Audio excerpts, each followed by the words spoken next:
Hola, hola y bienvenida a Flexibilidad desde otra perspectiva. Mi nombre es Blanca, más conocida por Calvin, y hoy te traigo una nueva entrega de estos super episodios de nuestro super podcast. Ya sabes que voy haciendo diferentes temporadas del podcast y después de un largo parón por vacaciones, ya vuelvo con las pilas cargadas para seguir difundiendo conocimiento, información, tips, consejos, esperanzas con este super podcast. El episodio de hoy además, empezamos pisando fuerte porque es una duda que me habéis preguntado ya algunas personas y decidí realmente que valía la pena comentarla en un episodio del podcast detalladamente. Y si quedaran dudas, ya haré algún directo de estos que hago por Twitch, ya lo sabes, o por YouTube, más específicamente, pero me he decidido que de esta manera también os puedo aportar bastantes cositas, así que ya vamos. ¿De qué va a tratar? Básicamente voy a tratar de explicar si hay o no un límite en el middle split. ¿Cómo puede ser, no, que la mayor parte de personas siempre me digáis, Blanca, es que mi split frontal es muchísimo más sencillo que el middle? Siento mucha más dificultad al lograr el middle, llevo ya un tiempo trabajando el middle y es que no hay manera, etcétera. Estas son cosillas que me habéis dicho bastantes personas y me parecía que valía la pena darle una vuelta y explicaros qué cositas pueden estar pasando y plantearnos la realidad para algunas personas de ¿puede ser que jamás sea capaz de conseguirlo? Pues eso es lo que voy a intentar explicarte hoy. ¿Es real o no es real? Este mito, estas explicaciones que corren con algunos vídeos de YouTube. ¿Existe algunas personas que no pueden lograr el middle split? Antes de empezar a explicarte mi opinión y lo que dice la ciencia, me gustaría que te tomaras unos segunditos para planteártelo. ¿Tú lo habías pensado alguna vez? ¿Te habías planteado la posibilidad de que quizás no podías lograrlo nunca? Piénsalo. Bueno, espero que más o menos ya te lo hayas pensado un poquito. Y ya pasamos a explicaciones, ¿no? ¿Por qué no logro hacer el middle split? Existen diferentes razones, ¿vale? Entonces vamos a hablar primero de una de las más comunes, que es el límite muscular. Básicamente estamos hablando de que la musculatura encargada de poder abrir las piernecitas en ese rango de movimiento están tensas o no tienen suficiente flexibilidad para el movimiento que yo quiero hacer. ¿Qué necesitaríamos hacer? Básicamente estirar. Necesitaríamos estirar sobre todo esa musculatura aductora, que en este caso es sobre todo grácil, pectíneo, aductor largo, aductor corto, aductor mayor y no olvidarnos del obturador externo, que también participa en esa rotación externa. No hace falta que te sepas todos los nombres, pero básicamente si tú trabajas en rutinas de middle split, estos músculos ya los vas a estar estirando, por lo que ya estás trabajando en esa posible limitación, que en este caso es la limitación muscular, ¿vale? Fabuloso. ¿Esa tiene solución? Sí, estiramos más. Bueno, no olvides que también se puede trabajar con ejercicios de flexia activa, estiramientos activos, como por ejemplo técnicas de FNP, de facilitación neuromuscular propioceptiva, etc. Fabuloso. Vamos a ello. Otra posible razón que pueda estarme frenando de avanzar, un límite ligamentoso. En este caso estamos hablando de la movilidad de nuestros ligamentos. ¿Qué es el ligamento? Los ligamentos son las estructuras que unen los huesos entre sí. ¿Qué sucede? Pues que cada persona los tiene diferentes. Hay personas que los tienen más larguitos y hay personas que los tienen más cortos. Normalmente se nace de esa manera y en función del deporte que hagamos cuando somos pequeños o pequeñas, podemos hacer que se desarrollen de una manera o de otra. Por ejemplo, todo el mundo ha oído hablar de las personas hipermóviles o hipomóviles, pero sobre todo las personas con hipermovilidad. ¿Qué significa? Que tienen los ligamentos más largos, que permiten que sus huesos se muevan en rangos de movimiento más amplios, tienen más movilidad. Existen diferentes tests para medir esta hipermovilidad, como el test de Beighton, pero bueno, no voy a profundizar en eso. Los ligamentos se estiran. A ver, los ligamentos son estructuras flexibles, pero no deberían ser estiradas porque funcionan para estabilizar nuestras articulaciones. Entonces, por ejemplo, si una persona de por sí, a la hora de estar de pie, por ejemplo, sus rodillas tienen un ángulo menor a 180 grados, es decir, parece que tengan las piernas semiflexionadas, pero es que realmente no pueden estirarlas más de 180, pues eso es que los ligamentos que estabilizan la rodilla por lo general son un poquito más cortos de lo normal. Bueno, pues no pasa nada, esa persona tiene las rodillas así. ¿Debería forzarlas? No, pero sí que es cierto que con el trabajo de flexibilidad e incluso de fuerza podemos hacer que poco a poco esa estructura vaya cambiando. Sobre todo cambia cuando la trabajamos desde que somos pequeños o pequeñas. Yo, por ejemplo, siempre me pongo a mí misma de ejemplo. No tengo hipermovilidad, pero como desde pequeña hago ballet, mis rodillas sí que se han desarrollado un poquito en la hiperextensión. ¿Es algo positivo? Pues realmente ni positivo ni negativo. Es bonito, pero sí que es cierto que muchas veces tengo que semiflexionar la rodilla para que no me haga daño la articulación, para que los ligamentos no estén ahí sufriendo de por favor, no tires más. O sea que en ese sentido, para mí está súper sobrevalorada la hipermovilidad y muchas veces causa más problemas que facilidades. Así que si tú eres una persona hipermóvil, te interesa trabajar en la estabilidad, y si eres una persona hipomóvil, te interesa trabajar en la movilidad, en aumentar ese rango de movimiento, trabajando en la movilidad de tus ligamentos y la flexibilidad de tus músculos. Fabuloso. Hasta aquí, claro. Y hemos visto que puede haber dos razones, que una es el límite muscular y otra es el límite ligamentoso. Ambas se pueden trabajar súper bien. Pasamos a la tercera y la última. El límite óseo, que es básicamente cómo es la estructura de mi pelvis. Sobre todo vamos a tener en cuenta que existen dos estructuras principales que trabajan en el middle split, que es la pelvis, que básicamente quiero que pienses en esa estructura ósea que parece una mariposa, que tenemos dos, derecha e izquierda. Pues tú céntrate en una parte de esa mariposa, como si fueran unas alitas de la mariposa. Y la otra estructura es el fémur, que tiene la cabecita, que es la que se articula en el agujero de la pelvis, en el acetábulo, y el trocánter. Entonces el fémur, tú imagínate que es básicamente una pelota, que es la cabeza del fémur, luego sale una pequeña protuberancia hacia el ladito y ya baja hacia abajo, que ese es el fémur, básicamente el hueso que conforma nuestro muslo. Más o menos espero que te hagas una idea. Si no lo visualizas, puedes buscarlo en internet sin problema. Y lo dicho, si es un tema que os gustaría que desarrollara más, incluso con imágenes, lo puedo comentar en un directo y hacemos luego un vídeo de YouTube. Fantástico. ¿Qué diferencias entre personas podemos encontrar en esta estructura ósea?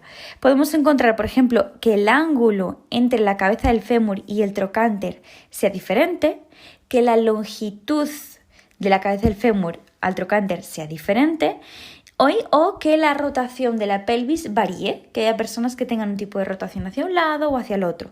Entonces, centrándonos en lo que he comentado de el ángulo de la cabeza del fémur y el trocánter, existen las personas que tienen una cadera más o menos normal, estándar, y las personas que tienen una cadera que se llama coxa-vara o coxa-valga.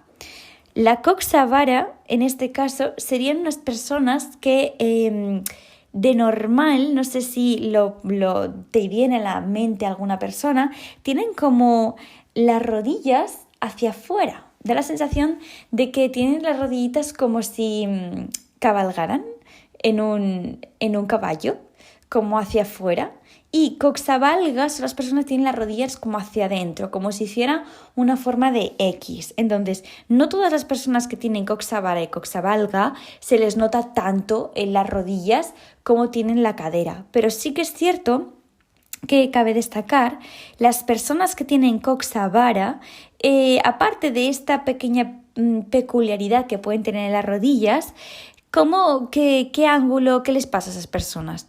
Pues tienen un ángulo más o menos de 90 grados entre la cabeza del fémur y el trocánter. Entonces, al ser un ángulo de unos 90 grados, cuando hacemos movimiento de abducción de la pierna, enseguida el trocánter choca contra el huesito de la pelvis y ahí se siente un límite óseo.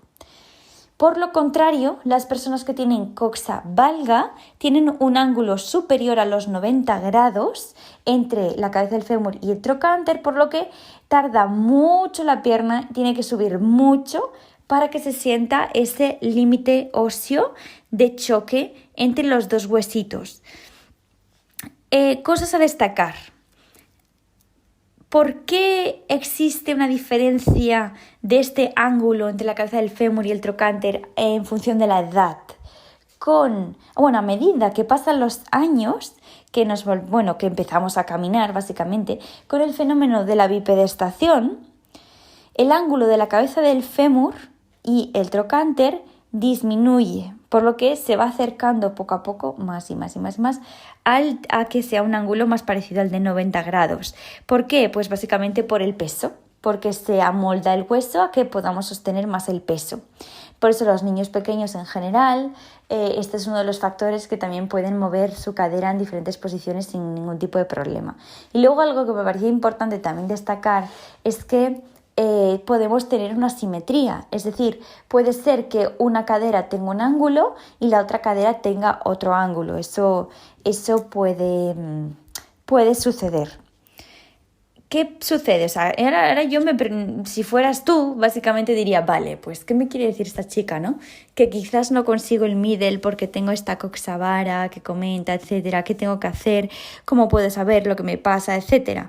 Pues, a ver, lo ideal, ¿no?, sería hacernos una radiografía, pero vamos aquí a gastar lo tonto recursos de la seguridad social, hacernos una radiografía solamente porque queremos ver si podemos lograr o no el middle split. Esto es un poco el argumento que tienen sobre todo las personas que dicen no todo el mundo puede lograr el middle split porque tienen una limitación ósea, porque tienen las caderas de este estilo con un ángulo más pequeñito y enseguida sienten el choque óseo. ¿Dónde se siente el choque óseo? Pues se debería sentir por la parte de atrás, por la parte del glúteo más o menos, pero es una sensación de bloqueo óseo, ¿vale? Entonces, ¿significa entonces que ya no puedo hacer nada más? No significa eso, porque existen diferentes maneras de trabajar en esto. ¿Por qué? Porque existen diferentes tipos de middle split. Entonces, yo soy una persona, me considero bastante pragmática. Entonces, si hay un ejercicio, una posición que no te sienta bien, que te duela, no la hagas. De hecho, existen bastantes tipos de middle split y sobre todo me gustaría que habláramos de 3.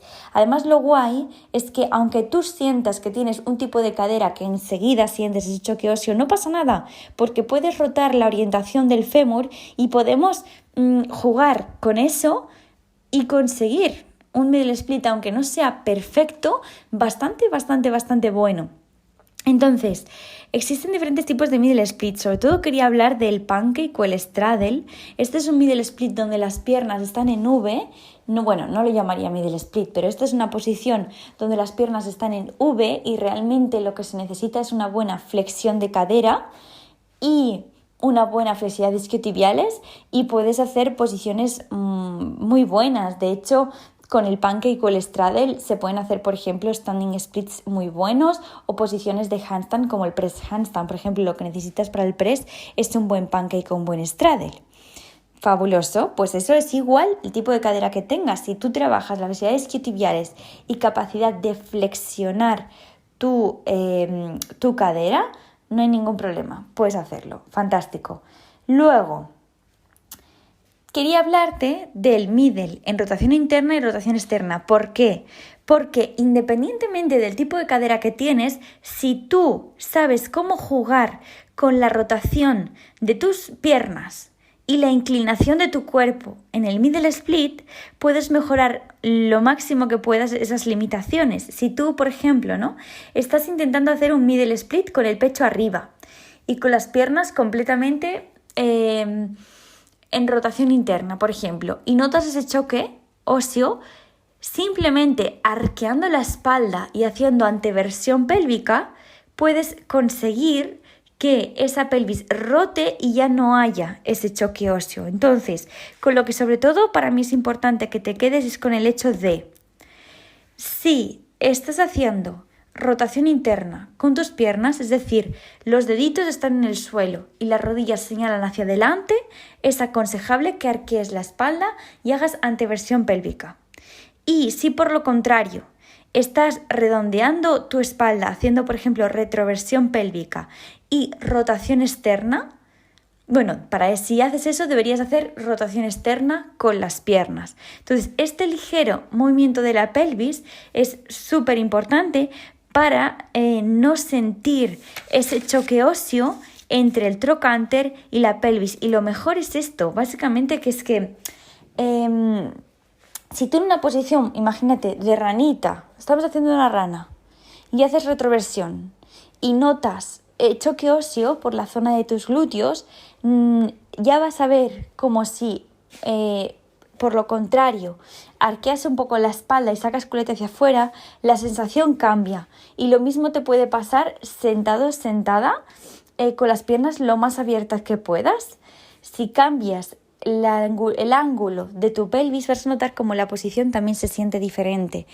Yo he estado viendo bastantes vídeos y leyendo algunas cosas, más repasando el conocimiento de anatomía que tengo, y sí, a veces son muy convincentes, ¿no? Algunos vídeos donde te dice, si tienes la cadera así, no puedes hacer esto. En cierto modo tienen razón. Si tienes la cadera así, no puedes hacer eso.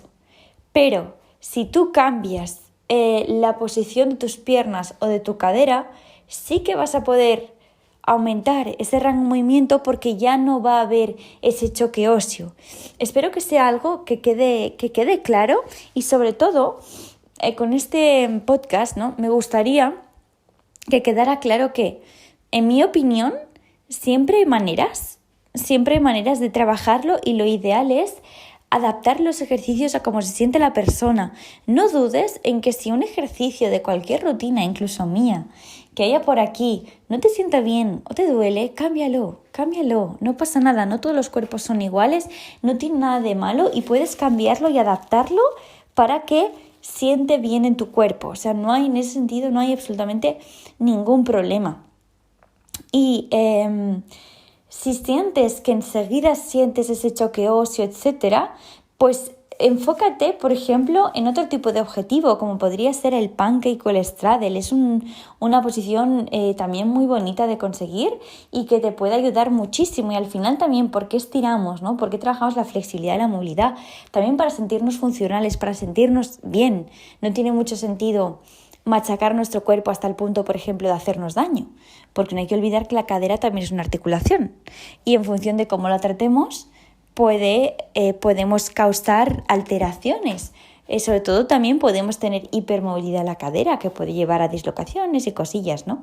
Entonces, aparte un poco de esta parte final que trato de hacerte reflexionar de que nunca pases esos límites que tú sientas, lo más importante es entrenar con cabeza, entrenar de manera inteligente. Ya hemos visto que puede haber 3 limitaciones, ¿no? La muscular, la ligamentosa y la ósea. En la muscular es muy fácil trabajar. Básicamente tienes que estirar tu musculatura y el tejido miofascial.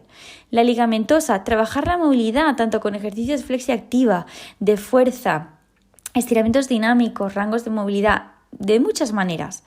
Y luego, el límite óseo. No me obsesionaría en saber si tengo la cadera coxavara, coxavalga, etc. Es posible que tengamos un tipo de cadera que notemos una limitación mucho antes que otras personas, pero esa limitación, para empezar, no se debería notar en aductor. Eso es una limitación muscular. Si es una limitación ósea, se tiene que notar justo en el agujerito de nuestra cadera que está por la parte del glúteo, más o menos, así. En audio es un poco complejo explicar exactamente dónde se debería notar. Si la notas, siempre puedes seguir algunos tips, que es lo que te he comentado. Si haces rotación interna con tus piernas, arquea la espalda, haz anteversión y vas a ver cómo puedes ir muchísimo más lejos que antes. Y si haces retroversión con tu cadera, haz rotación externa con las piernas. O sea, si vas a estar sentado o sentada y vas a abrir las piernas a lo máximo en rotación externa, mejor que mantengas la retroversión. Y si por lo contrario vas a rotar las piernas hacia adelante, arquea tu espalda. Vas a ver cómo vas a llegar mucho más lejos y se va a notar muchísimo, muchísimo más gustoso en nuestras caderas. Espero que te haya gustado, que te haya disipado algunas dudas, que incluso te haya dado esperanza. Y sin duda te lo comento, si tuvieras alguna duda o si quisieras que profundizara más en este tema, que pusiera ejemplos visuales, que lo hiciera en modo directo de Twitch, lo que sea, coméntamelo, lo valoraré con mi equipo y seguro que nos ponemos a hacerlo, ¿vale? Así que, bueno, esto es todo. Semana, ya lo sabéis, normalmente cada miércoles subimos nuevo episodio de podcast. Semana que viene más. Espero que te guste.